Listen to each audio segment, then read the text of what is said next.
What's up, everybody? Welcome to a 6-1 Showcase Dev interview. My name is Kyle. Mike is joining me for this one on the 6-1 side. How you doing? You know, Hey. Yeah, and we're sitting here with Dustin Adair from Scary Robot, who is bringing back to life a 60s IP, which I will start the questioning. Why Lost in Space? Well, I mean, part of it is a combination of the opportunity presented itself. I live in Las Vegas. We have a licensing convention here in town, and I was able to find the Irwin Allen booth. The second, the whole thing, the reason I was able to land is just because, as I explained to the gentleman that was working there, a gentleman named Derek, I said, look, I'm a very small studio. I'll totally upfront about that. But I grew up with the show. I know it like the back of my hand, and I would love to make a game about it. So that's it, and that's totally true. I mean, I came into this world shortly after the show went off the air, but I grew up on it in reruns incessantly. So yeah, for me, it's just a fantastic opportunity. For a peek behind the curtain, as when it comes to us, when we were doing the submission process, and we hinted at it a little bit when we hopped on here, we were going through the submissions and we see Lost in Space. We're like, no, there's no way that it's like an actual real Lost in Space game. And sure enough, that's pretty incredible. Yeah, thanks. Yeah, and it's one of those things I do have to clarify pretty much every time, that no, this is actually licensed, this isn't just, because it is very unusual for a super small indie dev to land an IP like this. So, I mean, I exceptionally fortunate to have this happen.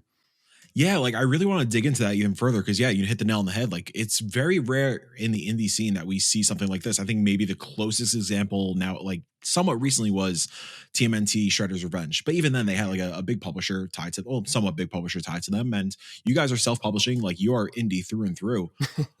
What was that conversation like? Like, was it like a lot of back and forth? Were they like just super into it and just, yeah. No, the full pitch, I gave you the majority of it just now, but the other element of that pitch was that I concluded by saying, oh yeah, by the way, I'm currently developing the world's first video game based on tribbles from Star Trek. So that was another license that happened through a whole different set of circumstances. In that case, I met the David Gerald, the original author of the screenplay from the original Star Trek episode, and that kind of grew out of that. But it also established the fact that I could work with IP. So the fact that I explained to him that, look, I love the show. As a kid, I loved it, grew up on it, and I'm also working on this. So it just helped him kind of go, okay, wait, there's track record there, and this actually Lost in Space is my company's 8th title that we've developed. Wow. That's crazy. That's awesome. Yeah. So it definitely presented it like you knew what you were doing and you weren't just this madman just trying to get this license. Yeah. Which they'd had that experience before too. So they were a little trepidatious, but I mean, the fact that the track record was there was enough to say, okay, they aren't just somebody kind of going, oh, this might be fun, and then drop the ball. Yeah, of course. Yeah. Yeah. I'm curious about the license itself also. Is the license specifically the 60s television show, or does this cover like, did you have the flexibility to do the 90s film, for example? Or No, it's very it's very specific to the 60s, and it's a very unique license too, because traditionally in modern day, the way it works is you get the name and then you have to lock down all of the likeness and all the other talent. This is terrible, but beneficial for me is that these were contracts written in the 60s. This was before reruns. I mean, like to quote Back to the Future, what's a rerun? I mean, this is before that. So when they signed the contract, it's like, yeah, because they knew that it was going to air and then be lost to history, So the license allows me for my company to use not only the likeness, but the original dialogue from the show. So all the characters are their original voice, with the exception of Will Robinson, because he's the main character and talks a lot. So in that case, we actually had to take a little bit of a detour. But an interesting story there, too, is the fact that we ended up partnering up with a company called Respeecher, which is the same company that allowed Mark Hamill to re-record his 60-something-year-old voice and do a young Luke Skywalker for Mandalorian. And we've been able to strike up a partnership with them. So we're able to, unfortunately, not use the original dialogue for Will, but we found a kid's voice that's very close and allows us to record that original dialogue. But aside from that, all the other characters, the main characters of the Jupiter 2, we're actually pulling dialogue from the show. So Dr. Smith is Dr. Smith, robot is robot, everyone is their original voice. And the other benefit of the license was also the fact that we were allowed to use the original music, which a lot of people don't know this, but a lot of the original tunes, the orchestrations, were composed by John Williams a few years before he wrote Star Wars. Wow. Oh. So, yeah, I did not know that at all. Yeah, I didn't know that. Yeah. So, and it's funny because if you play the game, even in the demo, you'll hear some music cues. You kind of go, wait, this kind of sounds familiar, and it's just because it all kind of predates, Star Wars, and you can hear those echoes, So, I mean, I have this amazing soundtrack that's already there, that's already part of it. The only real stipulation was that I could not create new canon. So Sure. Jupiter 2 will not make it home in our game, but I was allowed to bring back classic villains. And so originally I was kind of pitching something like almost like a Zelda type thing, but I realized what the fans really wanted absolutely was a fourth season. So that's when I pivoted and said, okay, fine, we'll make an action adventure, or not action, but a point and click adventure game. And also because my day job of animation, I'm able to take on a lot of the weight of what normally people would steer clear because they don't want to deal with all the animation content, which in my case didn't frighten me. So the downside is the fact that I'm going to be part of a niche, in terms of point and click adventure games. But the upside is that I'm completely honoring the fans that love the show and giving them what they really want is a whole new season with their loved characters. Yeah, like you really have all the tools in place. And yeah, aside from that, like one stipulation that you have to you can't break canon, like there's a lot to mess around with there. Mm-hmm. Yeah. Absolutely. Some of the classic villains. And I did the old, I referred to as the old Nicholas Myers routine where, he went through all the Star Trek episodes and was able to come up with a true background for Wrath of Khan. I did the same thing with all the episodes. And I found one character that I'm bringing back that justifies why all the villains suddenly return. And it's kind of a situation. Awesome. What's interesting is the fact that all of the Jupiter 2 members recognize these characters, that the villains that are reappearing, but the villains don't recognize them for some reason. And that's kind of the big mystery, That's really cool. Yeah, I was going to ask you about the spiritual successor in a fourth season. Is that something like growing up with the show? You ever you think to yourself, oh, where did the story go after the show ended? And now you get to write your version of that. That's pretty cool. Oh, absolutely. Yeah. And I mean, it was a little... I mean, it was one of those things that it wasn't necessarily just like, okay, here's the story I want to do. It's like, okay, here are the pieces that I've been given to work with. How can I make it not just be like a recap of all these characters, but justify why this is all returning? And just a quick introduction. So that begins with Will sneaking out in the middle of the night to go explore this cave that his dad has told him is off limits. But, he's kind of coming into his own a little bit. So he's getting a little more, pushing the envelope. And a mysterious figure, that's the crux of the whole story, traps him in the cave. And when he escapes, which is the intro, the demo that's currently available, he gets back to the Jupiter 2 site and finds that it's trashed.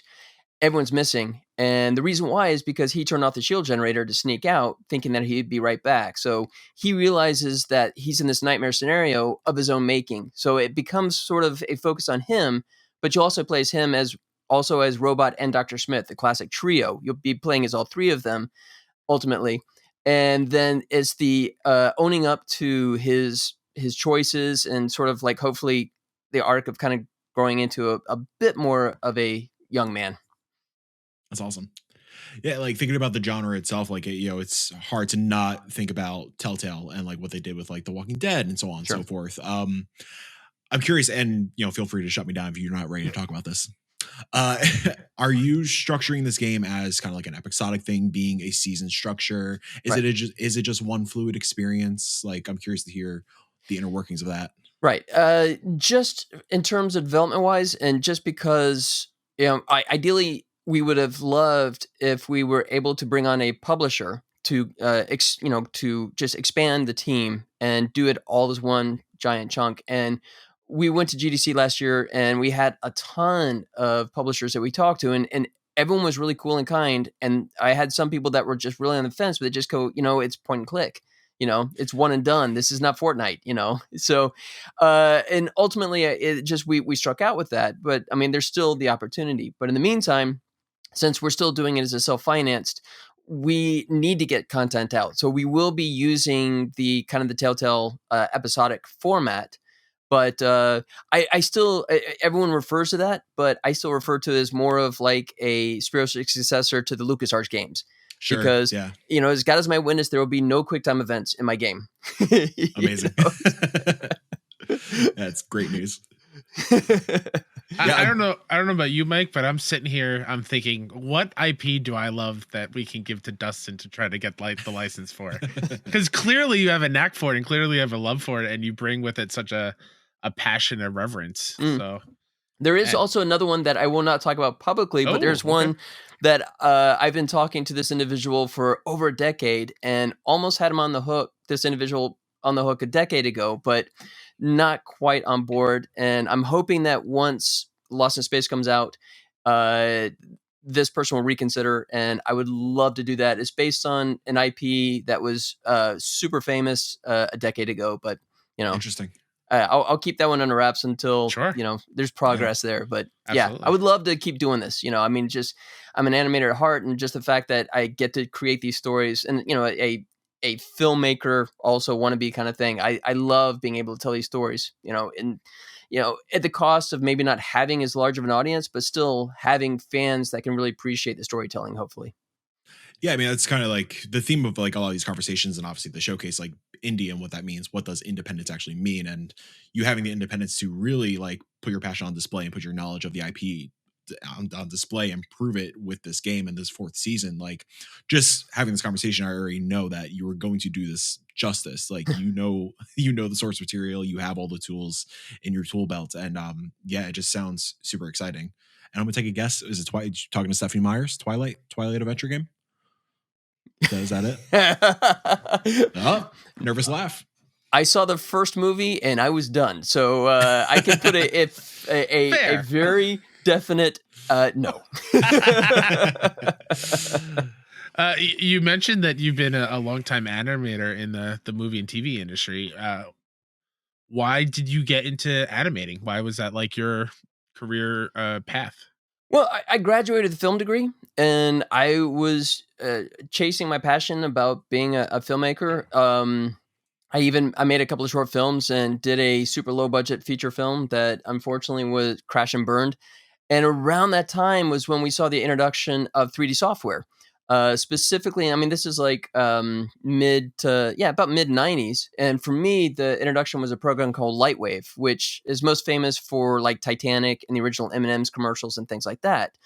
I jumped all over that because it allowed me to create production on my own, just tinker and do my kind of stuff. And then I did it enough that I created a short film, animated short film, put it out there, won a couple festivals, and that was enough for me to pack up and just move to LA and take a shot at just being an animator. Even though at the early days there was no such thing as a character animator really in the industry, the late 90s.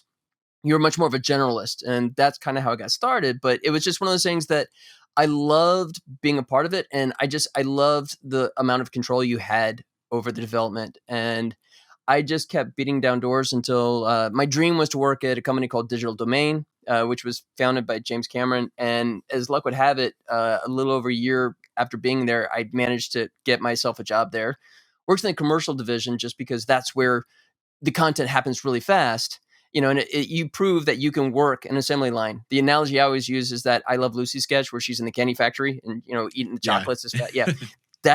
That's commercial and episodic television, and I just fell in love with it because you don't get bored. You're always cranking out as much as you can, as fast as you can. And it was great for me because it built the demo reel very fast. And I was able to parlay that into bouncing from one visual effects company to a next and just working on just some fantastic projects over the years. So I was really fortunate.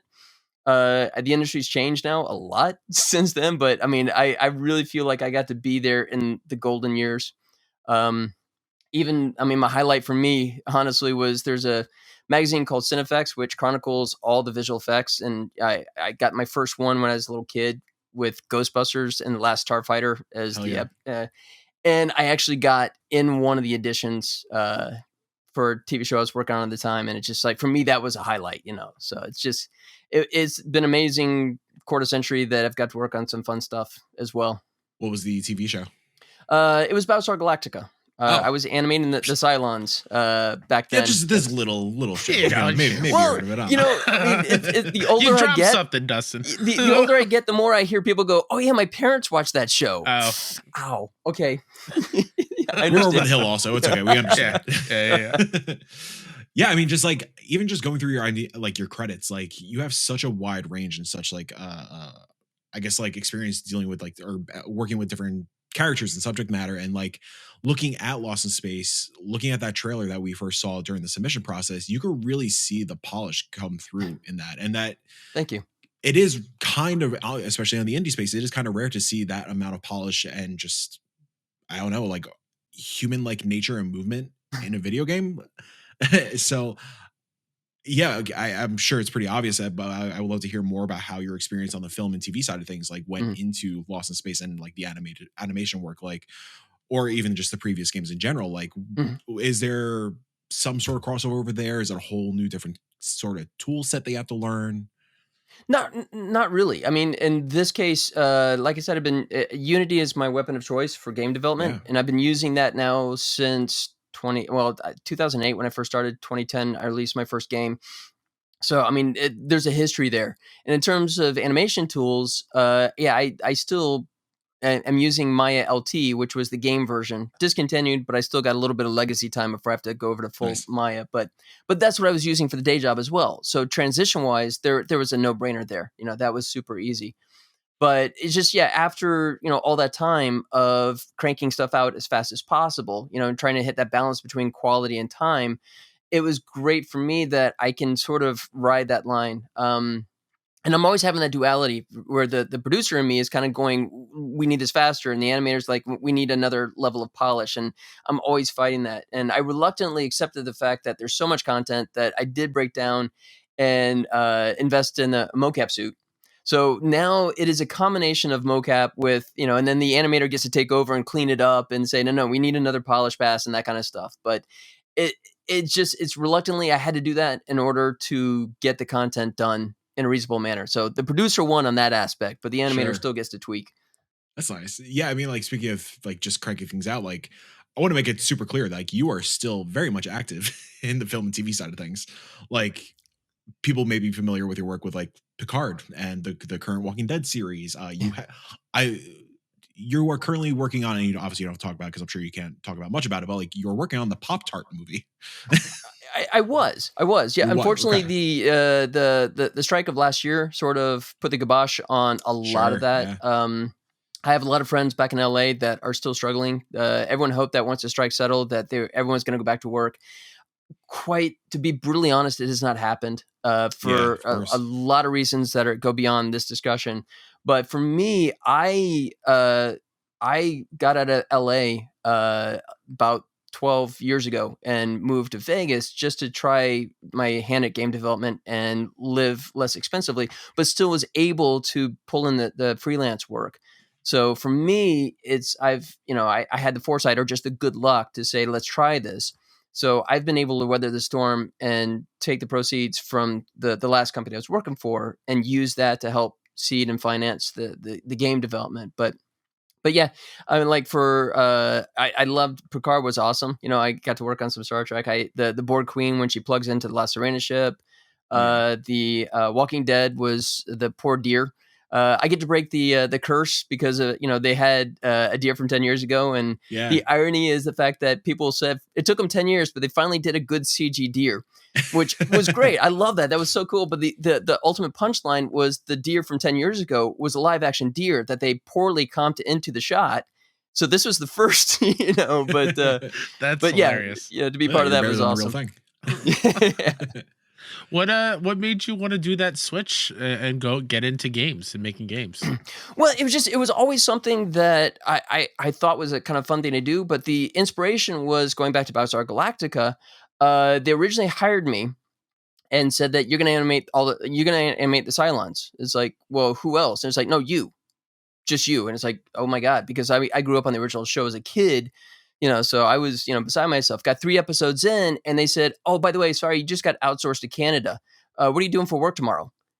out of like left field. And that's when I kind of said, and this was, we're talking about 2004, 2005, 2004. And I was telling my friends, guys, this is the future. We're going to get outsourced.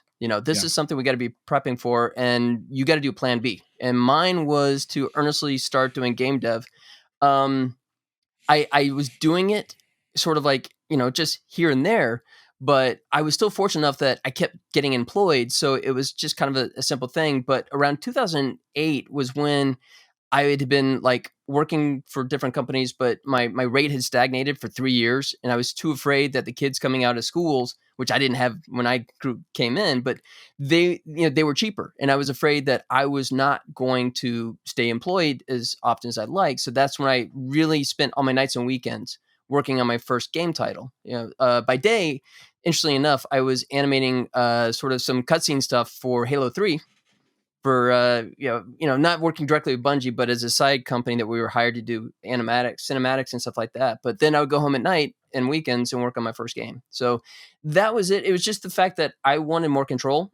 I've always been a big fan of having a backup plan, and that's what this sort of grew into. And it's sort of ebbed and flowed. It's one of those things that I will, like right now, it's 100% game. Excuse me, because VFX is. For LA VFX, it's not there, Sure. Yeah. So, and that's what's happened. I mean, I've had some decent game success, and I've had some that are far from success. So it's and then I'd fall back on the VFX and just kind of like take the sliders up and down, But right now it's just, full steam ahead with the game stuff, and the hopes that the game is successful enough that it can perpetuate and keep it going, without having to call up Hollywood again and say, hey, you guys want to throw me another bone? Yeah, I mean, we already kind of touched on it, but that's the spirit of indie, like being able to have that flexibility, being able to work with that ebb and flow. Because we don't really know what tomorrow is going to look like, but you believe in yourself. Not to sound like a Hallmark card over here, but you believe in yourself, you believe in the vision, and honestly, from what we've seen, what we played, I think you got a hit on your hand. Well, thank you. Genuinely saying that. I really appreciate that. That's very kind. Thanks. Yeah, of course. When can we expect to play the full release of Lost in Space? Episode 1. Well, I would love to say by the end of this year, but that's going to be a little close. Because what we ended up doing was I was taking on too much originally. The demo was basically about 80% me. And once I finally got that done, then I kind of accepted the fact that I need to back off. So I've handed off the coding to a friend of mine I've never taken a class, unless you want to call the 1986 Pascal classes computer. No, that doesn't count. So I've handed off to him, and so he spent a good chunk of time undoing all the monstrosity that was my code. That it did run, but it did not scale. So we're right. I mean, we're like, we see the light at the end of the tunnel. And now we're finally getting the code in good shape that will scale nicely. And then once we get that fully ramped up, I'll be able to develop a lot more content a lot faster. And excuse me, the hope is to have a lot more to show. I'm fortunate enough to have a table at San Diego Comic-Con. If I can do a gratuitous plug, I'd love to mention that. Please do. Absolutely. Just go down aisle 700. We're at the very end, booth E6. I've been there for over a decade, and I use Comic-Con as a testing facility. I have a game in development, and I let people test it. So I have a bunch more content there for people to check out in July. Awesome. Oh yeah. Awesome. Yeah. And people don't have to wait till July if they're listening at home. You go check out the demo on Steam right now. Please. Wishlist it, all that good stuff. This is the one game, of course, all the games. I love this lineup. No offense against anyone. But this is definitely the one game in particular that I can't wait to look at the chat's reaction. Just because I don't think anybody's ready for, like, because we lead into in the script, we say like, oh, we got a licensed game, like you don't really see that in the indie scene, blah blah blah. I don't think anybody's expecting a Lost in Space game. No. So I'm very stoked to see the reaction. Thanks. One final thing is funny because we talked about it being an older generation, right? Because the show went off the air in the late 60s. But the funny thing about it is that I had this at convention. I even have like young people that come up and they'll go, oh, is that what this is? Because they all go, danger, danger. Because I have no idea what this means, but I know it. And it's just so funny that it just throughout the generations, they know that, but they have no context to it. And this game hopefully is offering that context along with hopefully tying into the interest with the Netflix version from a couple I was years just ago. going to say that. Yeah. Like, I'm curious to see like the multiple generation crossover. Cause like for me, Lost in Space is the 90s film. That's always been my joint. I think I still have my VHS at my mom's house somewhere. And yeah, of course, like I'm very curious to see like, cause the Netflix show was like a relative hit. I mean, you know, Netflix cancels everything under the sun, but it was a hit. Like people were talking about it. So I'm very curious to see like, the reception and what that range looks like. I hope so. Yeah. And well, the Netflix version was always intended as a 3-season arc, you know, and it was very much beginning, middle, and end. And that's part of my pitch is also I'm saying who's ready for season 4 of Lost in Space, which I'm hoping will bleed into the Netflix fans as well, kind of going, wait, what? Season 4, you know, because both shows conveniently went for 3 seasons. Yeah. Awesome. Funny.